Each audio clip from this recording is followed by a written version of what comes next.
Good morning. My name is Alex Peacock. I'm the director of the Maine Board of Pesticides Control. Thank you for having me here today as a panelist. I hope everybody can see my shared screen well enough. We can see it.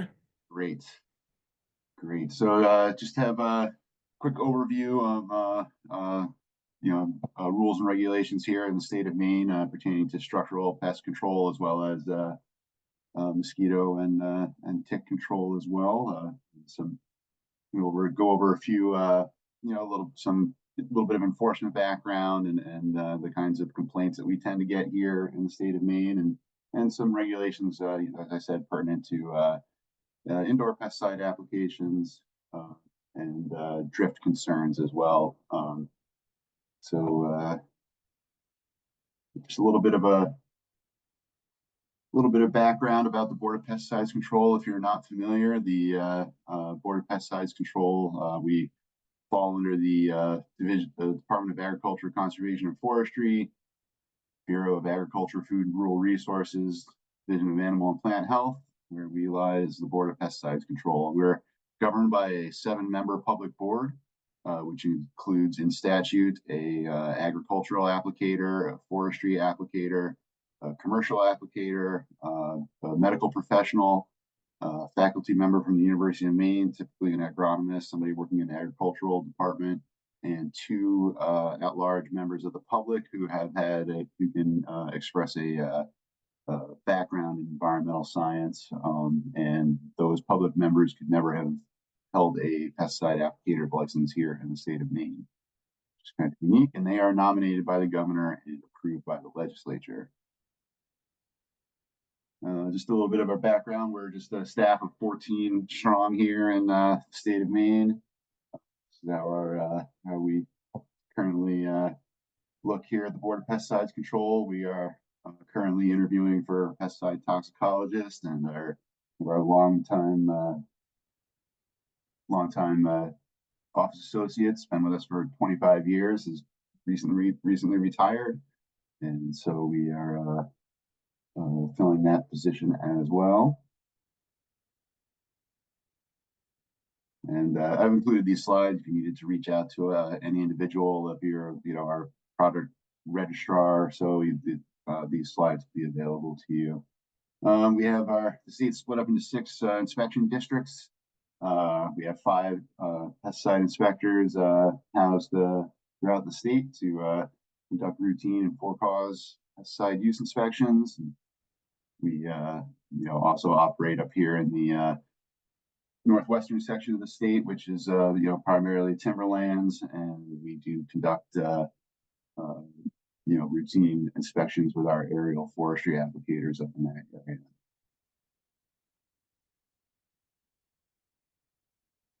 A little bit of background of kind of the complaint issues that we do receive here at the Board of Pesticide Control. This is for calendar year of 2023. We kind of divide our inquiries and complaints about whether or not we get a full inspection out of the for cause follow-up. But in 2023, our number one issue of call-ins were license issues. So just as a reminder for everybody out there to make sure you're maintaining your CEUs like you're doing here today, and keeping your license up to date and valid. Folks are definitely concerned that as we have had in the past, the number of unlicensed applications occurring, and of course then next major concerns are human exposure, health effects. We have some notification posting rules here in Maine, particularly the pesticide notification registry, which as master applicators, the state of Maine, you should be aware to make sure that those notifications are occurring in a timely fashion. Otherwise, we get the phone call and we'll be following up. We do investigate a number of drift cases every year, as well as unauthorized applications, applications made at the wrong home. So much so that the board had entered some rulemaking to move what used to be a positive property identification policy into rule.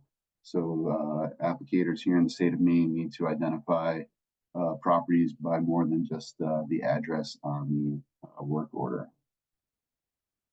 Some of those criteria are, the serial number off the electric meter, time, date stamped photos of the property, or even a tag or some kind of code that is affixed to the house that the applicator can verify the location on their work order. And so between complaints and inquiry totals, we tend to respond to about 120 complaints and inquiries annually. This is our data. We have our current database goes back to 2017, so that's really helpful for us to be able to analyze what we've had in the past.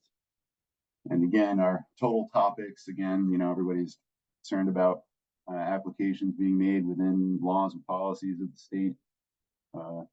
EPA, again, human exposure comes up as a, high priority to our constituents. Notification posting, again, licensing, non-target effects, and unauthorized applications. And you can see just kind of shows like some rulemaking that occurred back in 2015, 2016 regarding notification. There was some revamping of the notification registry, and you can see how inquiries had really spiked in 2017 and have slowly decreased. We did have a big number of notification violations in 2020, mostly circulating around the pesticide notification registry. Also, as during the pandemic, most folks were home and had concerns about not being notified prior to applications at their neighbors' properties. And again, license issues continue to be, pretty steady. Our constituents here in the state of Maine are seem to be aware of our licensing requirements, and are consistently concerned with applications being made without proper licensing. And again, the unauthorized applications, we had 2018 was a pretty big year. A lot of homes that were applied to without authorization by the homeowner. And as you may be aware, we have pretty strict drift rules here in the state of Maine. We're going to discuss it shortly, but I just wanted to show that, yes, steadily, we have, 8, 9, drift cases that are evaluated every year. We have a 1% prima facie evidence, where we take a environmental sample on the off-target site and a sample on the target site, and if 1% of the concentration is found in the off-target site as compared to what was found on the target site, that is prima facie evidence of drift. We also do have new lab procedures and the ability to make detections at such small quantities. These days we are seeing a lot of off-target deposition that may not meet the 1% rule, but we are concerned about the general standard of preventing drift, particularly through application equipment. We're going to touch on that in a bit.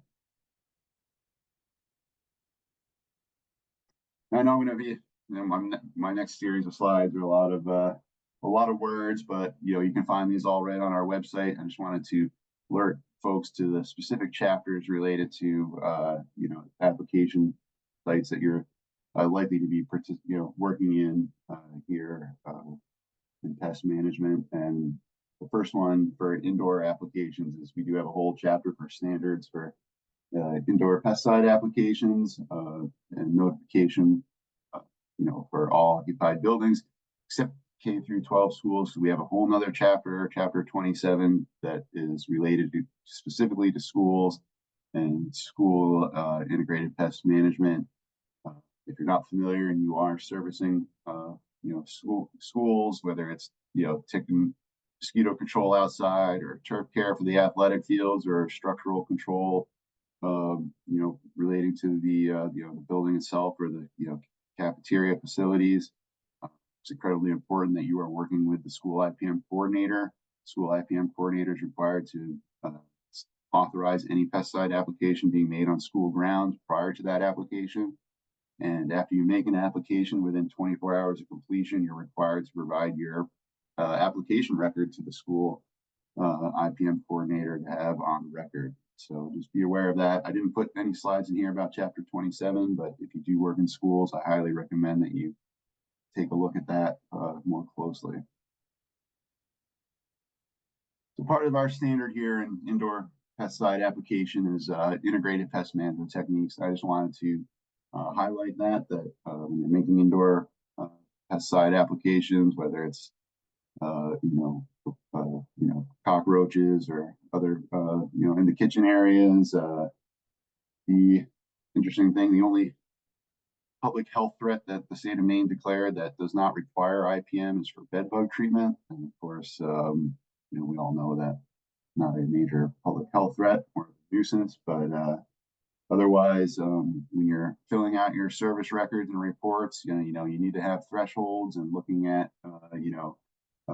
identifying the pest and making sure that thresholds are met before you're making applications indoors.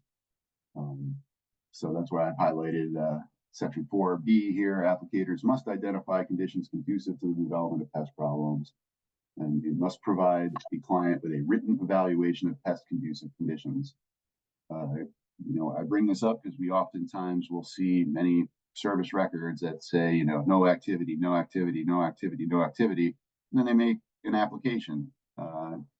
And so, the question is, if you're not finding activity, and it's not in Maine, it's not a predetermined public health threat pest,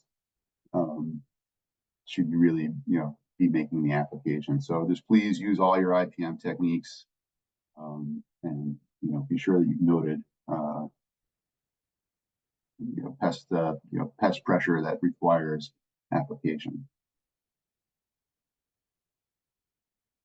And that even brings us into risk minimization. Taking into account the toxicity of the product. What are the uses of the room space that you are applying in?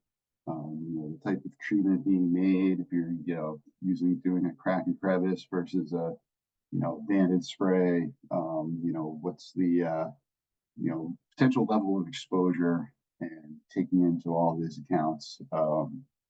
Prior to making an application, including, will the room need to be ventilated? Is there a ventilation system in that room?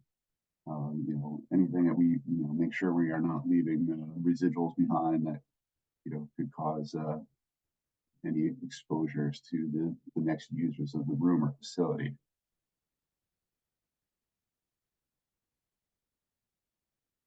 Which is why I wanted to touch on our definition of crack and crevice treatment, just particularly to state that, in Maine, we do not consider a crack and crevice treatment, spraying a band, covering baseboards, mop boards, or spraying above the baseboards or mop boards of a room. We have heard instances in the past where companies were doing banded sprays around the baseboards of a hotel room, if you will, but signifying it as a crack and crevice treatment on their application record.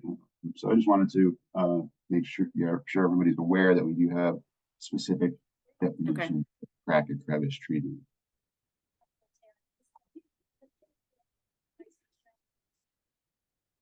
And some updates on our, if you weren't aware, in 2021 legislature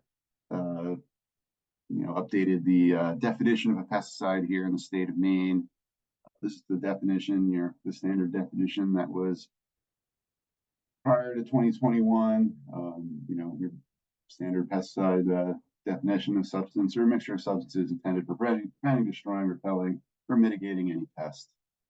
And the legislature wanted to include spray adjuvants into this definition, and I just want to bring that up as it's been a hurdle for us as we are working to register spray adjuvants here in the state of Maine. And if you are using any adjuvants with your tank mixes, to be sure that they are, please check for our registration status on our website, and make sure you are using properly registered adjuvants here in the state of Maine. So as you can see, Section C of the definition: any substance or mixture of substances intended to be used as a spray adjuvant. I think as a commercial applicator, everybody's aware that if it goes in the tank, it should have been on their record to begin with. And just to be aware that we are now including spray adjuvants as a pesticide. So make sure they are on your application record and registered for use. And that includes, basal bark treatments and things of that nature as well. And just the get you to the what the subcategory of spray adjuvant definition is. Any wetting agent, spreading agent, sticker, deposit builder, adhesive, emulsifying agent, flocculating agent, water modifier, or similar agent that is intended to be used with any other pesticide as an aid to the application or the effect of it, and is a package or container separate from that of the other pesticide. So we're not asking you to pull out any adjuvant that is already incorporated into your pesticide, just anything that's in a separate container you are adding to it. And the only exemptions to this are currently are colorants and the water that you are using as your dilution agent.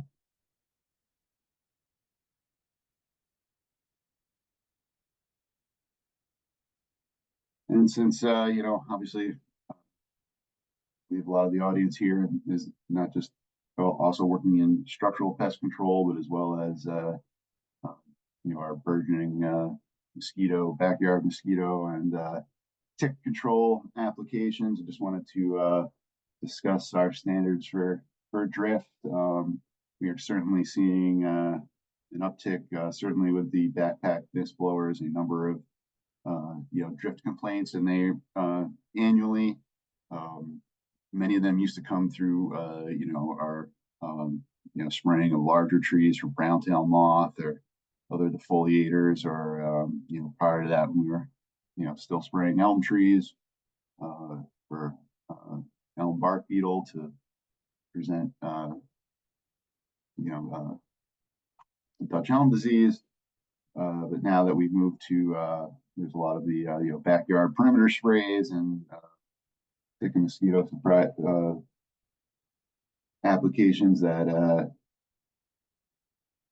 I'm sorry, I hope I didn't mess that up by clicking that on. The mid backpack mist blowers allowing for a lot of off-target deposition. Oops. So I just want to go touch on our standards for off-target pesticide discharge and residue. We have the first point is the prohibition of unconsented off-target direct discharge of pesticides. I say this, and it's been an issue we've had in the past where a homeowner will tell the applicator, "Oh yeah, I own all the way into the woods. Go ahead and spray as far into the woods as you can." And then you hear from the neighbor saying, the property line is at the edge of the woods, not into the woods. And now we've got not really a drift application, but a direct off-target application. And we've been really encouraging our applicator companies, and to encourage our sales staff even, that when they make a sale for perimeter mosquito tick control, to please reference the tax maps and get a better bearing of what the application site actually is, and not drift is one thing, but direct application, an authorized application has been a growing concern. And this is where I wanted to touch on the general standard of off-target drift. That pesticide application shall be undertaken in a manner which minimizes pesticide drift to the maximum extent practicable, which really means zero drift. having due regard for prevailing weather conditions, toxicity, and propensity to drift with pesticide. As we know, certain pesticides have more ability to move off target than others, either through drift or even through erosion and runoff. Presence of sensitive areas in the vicinity. In Maine, basically the neighbors, anywhere in the neighbor's yard is considered a sensitive area. It could likely be occupied by that homeowner or tenant. So you hit the property line, anything on the other side of the property line, it would be considered a sensitive area. And I really wanted to touch on the type of application equipment and other pertinent factors. As you know, backpack mist blower is not the only tool in the box. I understand, when you're making pesticide applications, having been an applicator for many years, that obviously your optimal control is going to come from the finest application you can droplet you can make, and for getting the best coverage. But with that being said, when with the propensity to drift so easily with such fine droplets, you need to adjust. And with even having the simple tool of a hand pump backpack, low volume backpack sprayer, which would be actually exempt in our drift rule, where you could use that in the area close to the sensitive areas to make the application to satisfy your customer, but have much lower potential for drift, or even having a spray tank and hydraulic application equipment where you have greater ability to reduce pressure, reduce speeds, change nozzle sizes. These are all factors that you can use to help eliminate or prevent drift. And we discuss this regularly when we give our commercial master applicator exams, that when you're at a property and you have a neighbor who is very concerned about the applications and drift and impacts on their home and their family, talking about what measures would you take to prevent that conflict from occurring the next time you have to go back, and whether it's using a granular product, along the sensitive area buffer line to prevent drift, and then being able to deploy your spray in other parts of the property, or like I said, using low volume equipment, or something like a hydraulic sprayer. These are all factors that we want to keep in mind when we're making these applications. Because I feel like even though we're certain situations we're not getting the 1%, which I'm going to talk about in the next year, that we are still detecting residues off target. And for most people, as you know, if they don't like pesticides, less than 1%, isn't going to make them happy. And once again, our prima facie evidence rule of the 1%.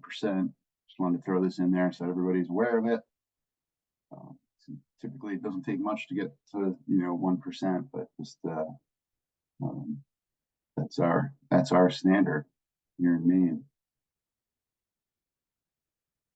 And then I can't stress enough to read the label. Make sure the label has the proper site that you're applying to, does not prohibit any of the application methods you're seeking to use, and please be sure to follow the label. And if you ever have any questions about label interpretation here in Maine, feel free to give us a call. We can help you work through a label, because we know that labels are can be very confusing and even contradictory in their language. So please don't hesitate to give us a call. And with that, yes, we follow up on inquiries and complaints. And, that's what I had for today. I had 20 minutes, and I don't know if we're going to be doing questions now, if we're going to do a question panel at the end, but thank you all for having me here today. I hope this was provided some information, and yeah, please feel free to send along any questions. We're going to do the questions at the end for all three of you. Very good. That way, just make it easier. That way, right now, what I'll do is I'll go right into Dave. Was it Dave Rousseau? Yep.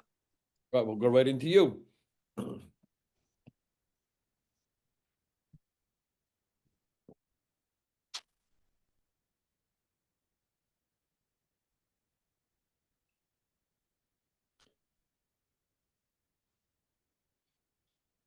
All right, hopefully you can see my my slides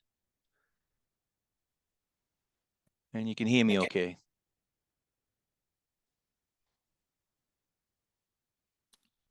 Can someone just verify you can see my slide panel and can hear my voice okay? David, I can't see your slides, but I see Okay. you. I hear you.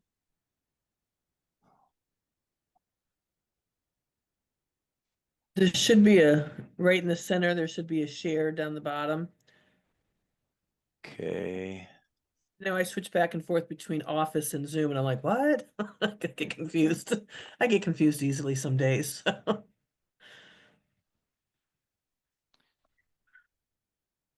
right. All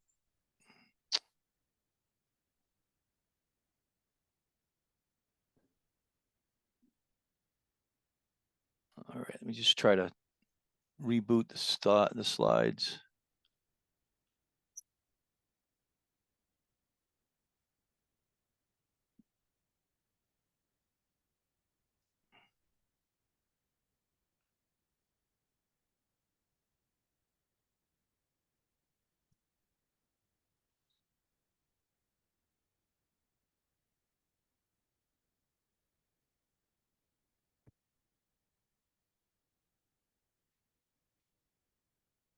Can you see it now? No, No.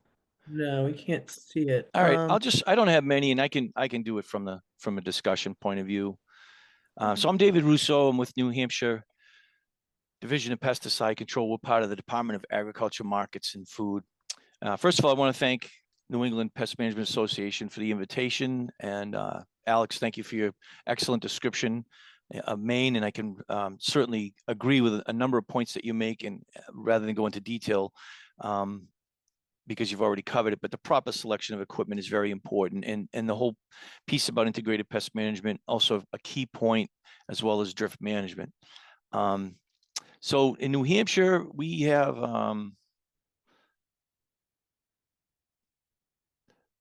probably 5 major program areas. We have licensing, which is the certification that folks hold to use pesticides. And in New Hampshire, if you're going on someone else's property and using a pesticide, you have to have a certification.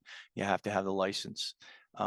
We require a written exam, and every commercial company has to have at least one person at an elevated licensing, which we call supervisory level licensing.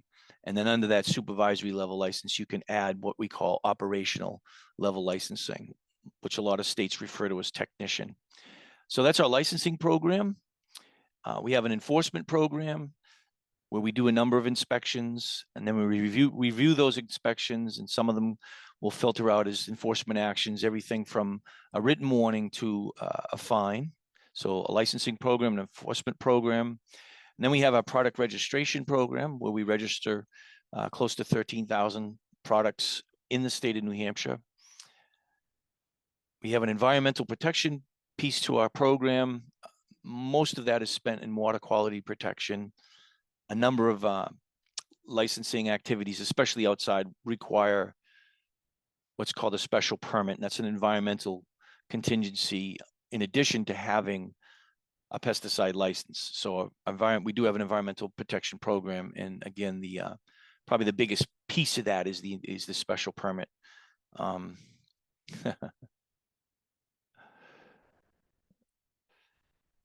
Some of our deliverables, we issue about 2,600 to 3,000 licenses a year.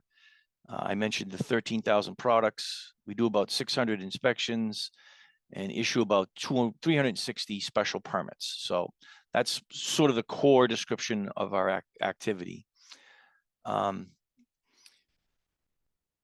Comparatively speaking to the northern New England states anyway, New Hampshire has the smallest staff. Myself, we have a certification coordinator that does the licensing. We have one environmental specialist that does the environmental programs. We have 3 people in the enforcement section, We have one individual that does product registration, and one person that actually floats between all positions. So a real slim but tough team in New Hampshire.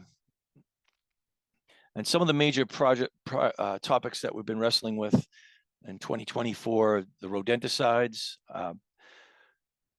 Rodenticides are being found, as we all know, in this discussion group in birds of prey and wildlife. So it is a concern. It continues to be a topic of discussion. And this year we were challenged with the arboviral disease, sort of walking on eggshells as to what step would need to be, if needed, to be elevated to control eastern equine encephalitis. And some of the national topics that we also are involved with, and very much so, is the Endangered Species Initiative at the federal level, Environmental Protection Agency. And then also I wanted to mention, in New Hampshire, we do have strong partnerships with our educational folks through the University of New Hampshire Cooperative Extension. And then our sister departments play a large role in some of the efforts that we undertake in regards to outreach and enforcement. And that includes the Department of Environmental Services, Department of Health and Human Services, and then also at the federal level, the United States Environmental Protection Agency and our Fish and Wildlife Department. So that, in a nutshell, is a description of the Division of Pesticide Control. We are regulated or overseen by a board. I am not on the board. I work for the board. The board is a 13-member enforcement regulatory board that sets policy and rulemaking for the division. And that's all I have. Thank you.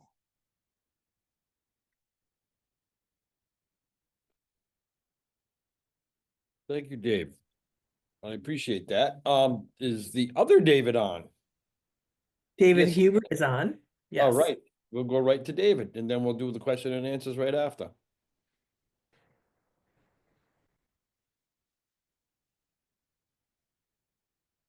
David, oh, there you are. You're off mute.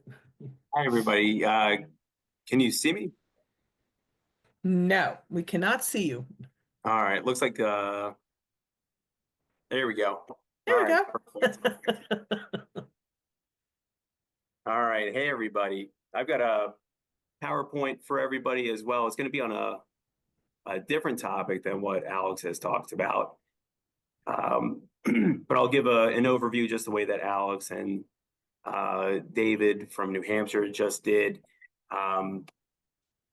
So good morning, everybody. Hi, my name is Dave Huber. I'm Deputy Director of the Public Health and Agricultural Resource Management Division at the Vermont Agency of Agriculture, Food and Markets. That's a lot of words to say that I regulate feed, seed, fertilizer, pesticides, apiaries, formerly hemp, ginseng, noxious weeds, pretty much anything that is an agricultural or considered to be an agricultural input or output. My division has a finger on the pulse there. As Dave was just mentioning, in New Hampshire, in Vermont, we share a border with New Hampshire, and we have it's our biggest border. And in Vermont, we also have a pretty limited number of staff. We have 4 specialists who have territories throughout the state. One is in the Northeast Kingdom, one is in the Northwest, one is in the Southeast, and one's in the Southwest. I have an enforcement coordinator who's located outside of our division, but helps out with some enforcement actions. We also have an emerging technology specialist who helps out with drones and a couple other permits. And then I have an agrochemical program manager who helps out run our agricultural innovation board, which is focused more on ag as opposed to structural. And then we have a couple of staff who work in feed, seed, and fertilizer. But as far as going out in the field and looking at stores, looking at complaints, looking at inspections, doing investigations, doing any sort of sampling, whether it's for feed or pesticides or fertilizer, any of the programs, it's going to be one of those 4 field agents. And I'll share a map of that so that everybody can see. Let me just pull it up real quick.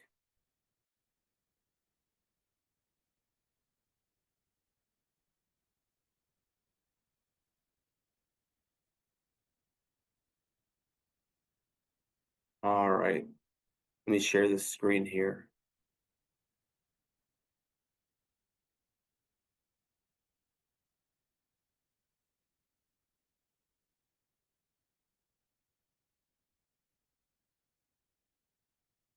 All right, can everybody see this this map right here? I apologize if it's small. But if you go to the Vermont Agency of Agriculture Food and Markets website, you can easily navigate to this map. On the map are also all 4 specialists' contact information, cell phones, and email addresses. It's color coded on a topographical map just so you can see exactly where everybody is uh, in Vermont as far as regulating pesticides and going out. All right. Did that share for everybody or no? We didn't see it, but that's okay. You can send the link in the chat that. Okay, here. Oh, I think it's there sharing we go. now. All There right, we perfect. go. Thank you. Thank you. Sorry.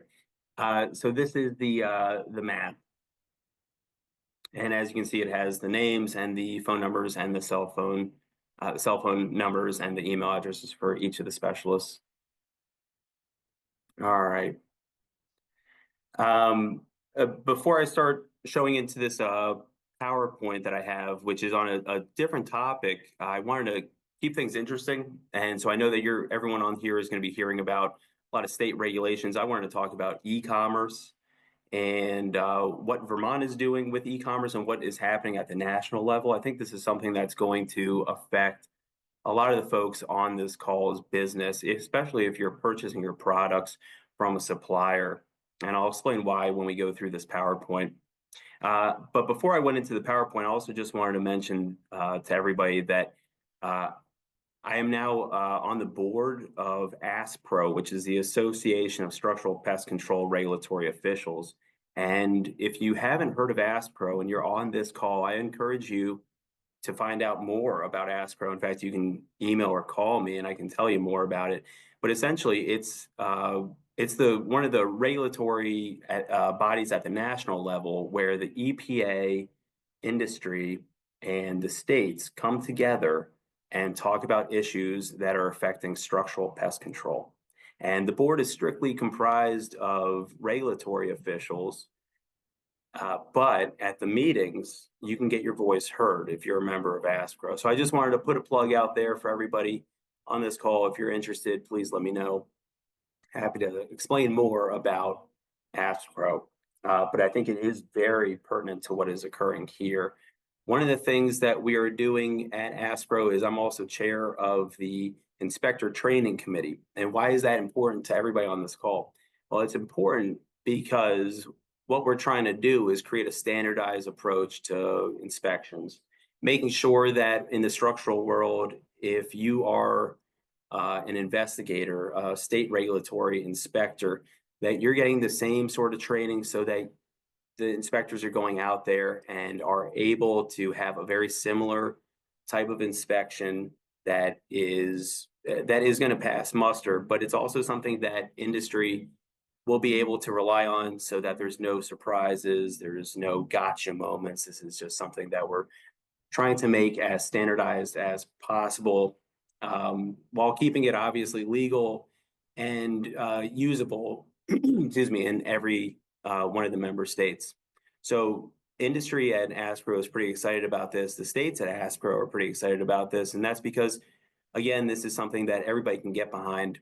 A more better trained staff of government is going to benefit everybody better. So I just wanted to put a plug out there for that as well as something that we're trying to do for the inspectors. All right, so now I'm going to go into e-commerce and I'm going to share correctly the screen this time. All right. So Can everybody see this one as well? Yes, we can. All right, perfect.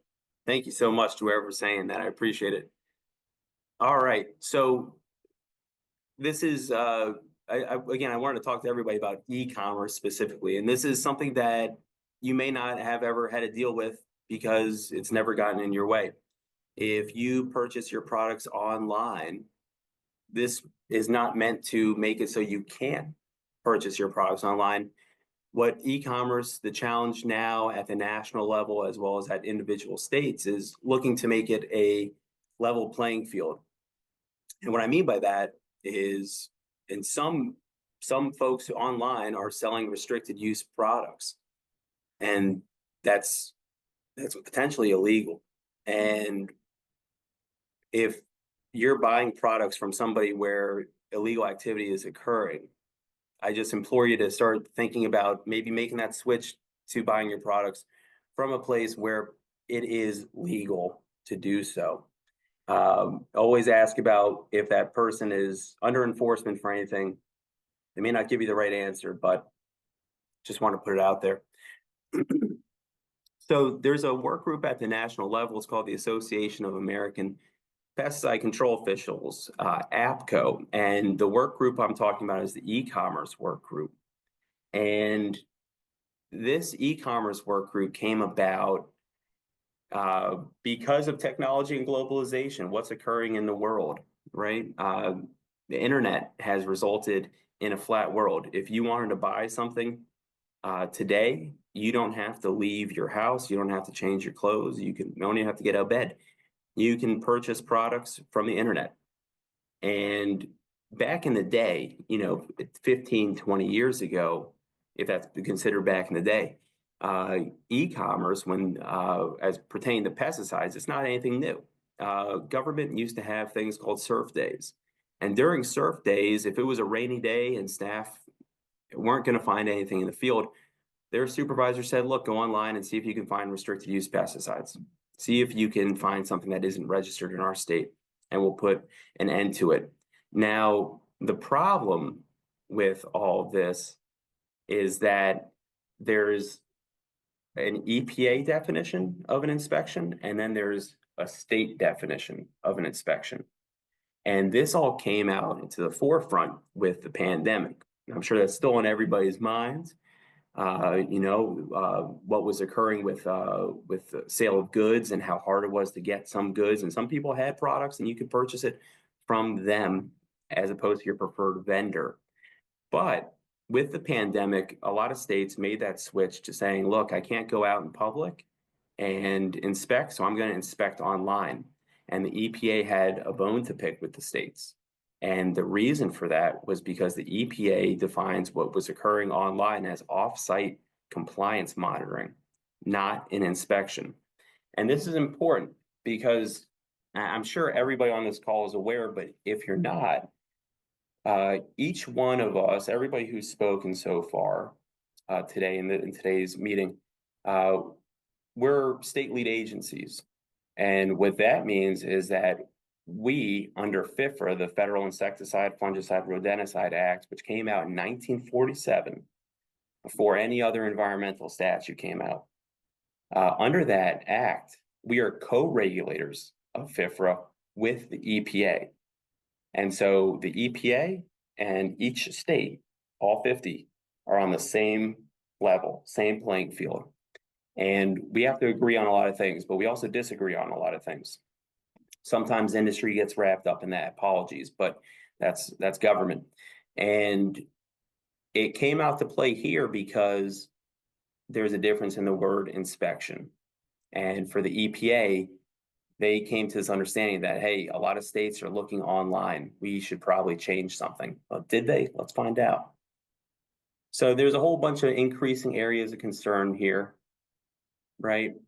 And I'm talking about unregistered products at the federal and state level being sold online, misbranding of products, specific claims that were being made that you can't really verify. Now, how would you feel if you had a product online that you were selling for $50 and it was your product, and then somebody else rebrands it and they're selling it for $45. You'd probably get upset. Now that happened to a couple companies.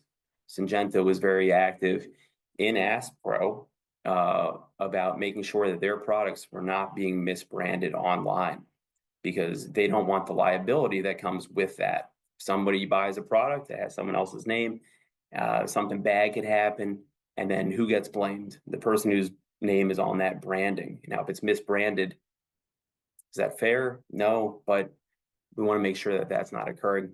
And concerns are not just limited to restricted use pesticides, but rather all pesticides, including those not subject to federal registration. In Vermont, we register 25B products, so we make sure that those are also sold online in a fair market.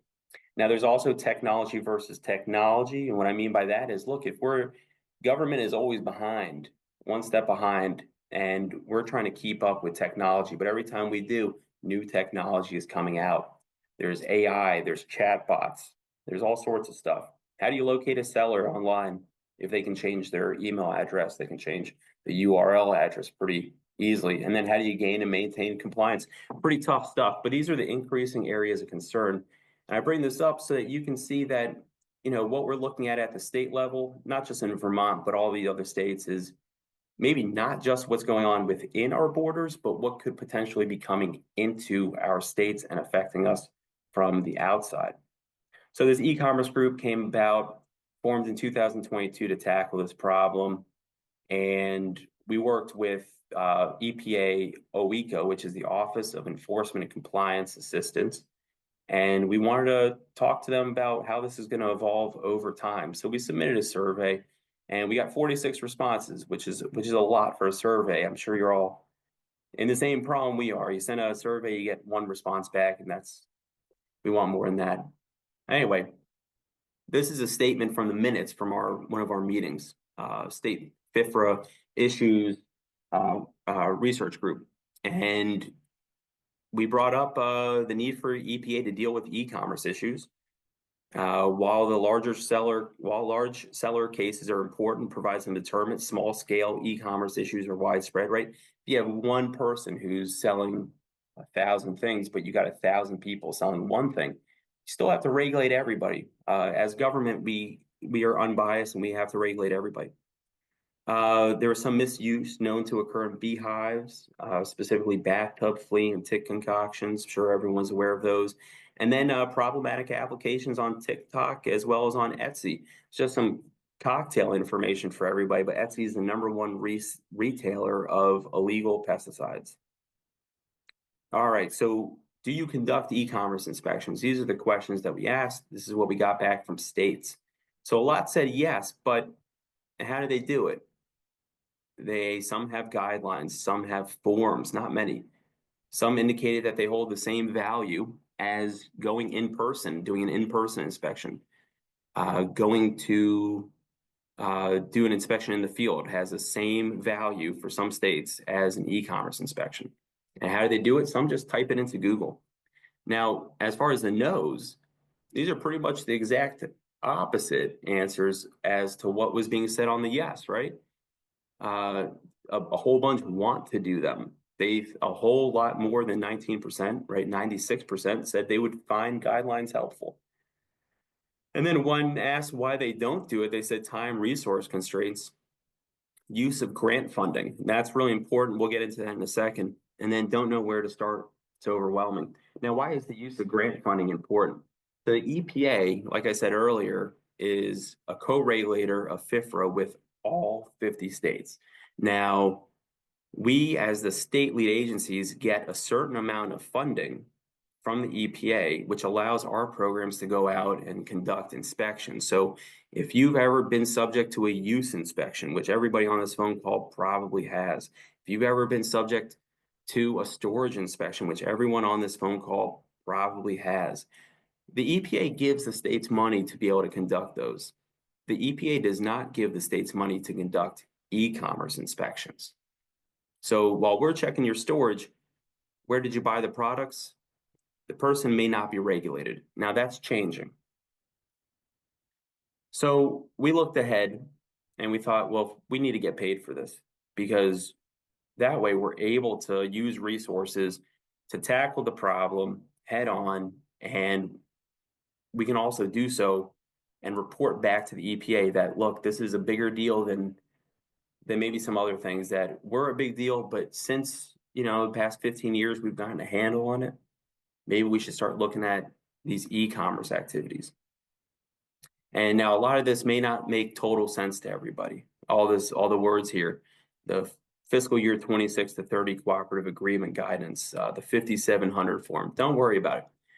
The big picture here is that the states need money from the EPA in order to do e-commerce. And moving forward, we will, in fiscal year 26 to 30, this 5-year cycle, we have been guaranteed the ability to have some sort of resources for e-commerce. Okay, so we pitched 4 ideas at the national level to the EPA. And we said, look, we want to have it as an item that we can get paid for. That's number 1 in our 5-year cycle. 4-year cycle, sorry about that. Had to recount. Identifying interim reporting. We want to make sure that there's a way to, you know, write down at the end of the year how many e-commerce inspections we conducted and just get it out there. In Vermont, we do a lot of e-commerce inspections. I do a lot of e-commerce inspections because my staff aren't getting paid to do it by the EPA. So I do it. And it's interesting. I'm going to share some of the results with everybody on this phone call. Developing e-commerce inspection guidance. We want to be able to do that. And then messaging to regions, Region 1 EPA, which is Maine, New Hampshire, Connecticut, Rhode Island, Vermont, and Massachusetts, the 6 states, 4 of which are talking to everybody today. We are part of Region 1. Now, there's a bunch of other regions, and each region talks to their EPA region, and then that EPA region then talks to the headquarters down in DC for the EPA. You can see how there's a lot of cooks in the kitchen, and all we want to do is make it a level playing field. So it's kind of hard sometimes. I'm not preaching to the, maybe I am preaching to the choir. You know, there's a lot of red tape and bureaucracy with government. We're trying to get rid of that so that we're able to just tackle this problem. Now, each of those were going in descending order, 1 through 4. We were really pushing for number 1, and we got number 1. So focus area number 1, we're able to have in our fiscal year 26 to 29 grant cycle, we got it as a pick list in order so that we can choose to do e-commerce and get paid a little bit of money to do so. Again, that's going to make our staff feel better about getting paid for what they're doing, but it also puts it at the top of their minds. And when they're going to inspect you as part of a use inspection or a storage inspection or a vehicle inspection, whatever purpose they're stopping you to take a look at your products and see if you're in compliance, just know that now they'll be able to stop the retailer who's selling those products to you that you may have gotten in trouble for having in your storage. All right, because maybe you should never have gotten it in the first place. We're trying to tackle that problem. It's a bigger issue.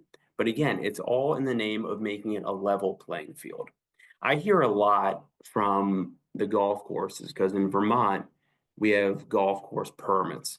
And with those golf course permits, we have a lot of folks who are on these permits and they say, look, my distributor told me I need this, but that product is not on their permit. So they should not have bought it. Legally, they can buy it, but legally they should not have bought it because it's not on their permit. And again, this is just in that same vein of trying to make it a level playing field so that even though you may want it, you may not be able to get it because the retailer is going to be educated, whereas before perhaps they were not. All right. So EPA in the states, we all agree, we want to protect human health, we want to protect the environment, we want to make sure that there's a quiver of tools, namely pesticides that are able to protect public health, domestic animals, structures, crops, and we also want to be able to change this picture. All right, so here's the current work group membership. So if anybody's interested in talking more about it, obviously my name's on this list. Happy to talk about this. And then from the EPA, these are the folks who are also part of this work group. All right, so what's going on in Vermont, specifically with e-commerce? All right, so as some of you may know, the Vermont regulations for control of pesticides, that's what it looked like on the left side of the screen here, August 2nd, 1991. That's when it originally went into formal rulemaking. Now, this rule did not contemplate the internet, all right? But neither did really anything else in the 80s or the early 90s. And our definition of distribute was the same as FIFRA. And that is at the bottom there, distribute, to import, consign, sell, offer for sale, solicit orders for sale, or otherwise supply pesticide for sale or use in this state. All right, so times have changed. And now this is what our cover of the rule looks like. So before it had our seal and a whole bunch of stuff. Now it's much cleaner and up to date. So now we amended the regulations for control of pesticides. After 32 years, we have amended this rule. And we did this concurrent with amending our certification and training state lead agency plan. And I came in a couple minutes late from Alex's talk, so I'm not sure if he covered what the certification and training state lead agency plan was, but if he did, great. I'll give you like the 1-minute overview. Each state was asked by the EPA, was required by the EPA to submit a certification and training plan because, as I mentioned before, all 50 states and the EPA are co-regulators with FIFRA. But EPA wants all 50 states to have a plan that is adopted by the EPA. That way the EPA can say with a straight face, yes, we're co-regulators and we agree with what's going on in Maine. We agree with what's going on in Utah. We agree with what's going on in Florida. Now, this wasn't just all 50 states. This was also all 50 states plus annexes and territories and tribes and reservations across America. So everybody had to come into compliance here. Now, while we were writing our plan, which Vermont got signed by EPA headquarters October 31st, 2022. So we just passed our 2-year Halloween mark. It became very apparent that we were also going to have to change our rule.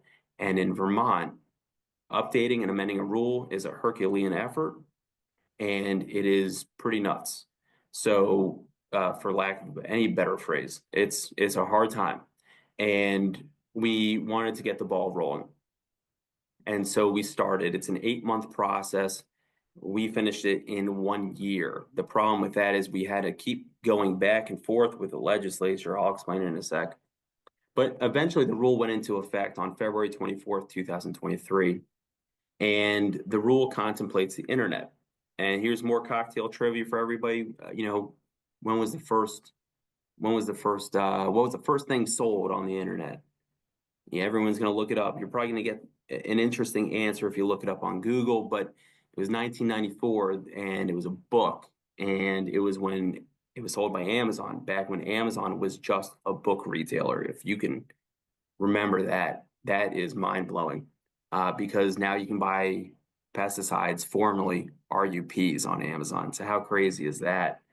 So the rule contemplates the internet, and now we have a new definition of distribute. Distribute means to import, consign, sell, offer for sale, solicit in order for sale, or otherwise supply a pesticide for sale or use in the state through any means, including sales outlets, catalogs, the telephone, the internet, or any electronic means.